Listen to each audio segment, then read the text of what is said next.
পুতিনকে তুলে আনাবেন কিনা প্রশ্নের জবাবে সাংবাদিকদের কি বললেন ট্রাম্প? মাদুরোর মতো ঠিক একই গায়দায় রুশ প্রেসিডেন্ট ভ্লাদিমির পুতিনকে তুলে নেওয়া হবে কিনা এবার এমন প্রশ্নের মুখে পড়েছেন মার্কিন প্রেসিডেন্ট ডোনাল্ড ট্রাম্প। সাংবাদিকের এমন প্রশ্নের মূল কারণ ইউক্রেনের প্রেসিডেন্ট ভলোডিমির জেলেন্সকি।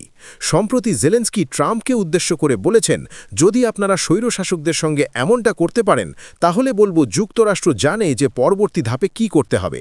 তবে পুতিনকে তুলে আনা প্রসঙ্গে সাংবাদিকের প্রশ্নের জবাবে ট্রাম্প বলেছেন, এটার প্রয়োজন হবে বলে তার মনে হচ্ছে না।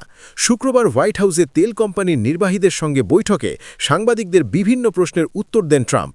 এ সময় জেলেন্সকির মন্তব্যটিকে সামনে টেনে ফক্স নিউজের পিটার ডুকি ট্রাম্পকে প্রশ্ন করেন, মনে হচ্ছে তিনি চাইছেন আপনি গিয়ে ভ্লাদিমির পুতিনকে ধরুন।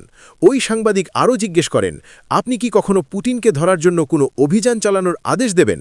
জবাবে ট্রাম্প বলেন, আমি মনে করি আমরা পুতিনের সঙ্গে খুব ভালো সম্পর্ক রাখব এবং সব সময় রেখেছি।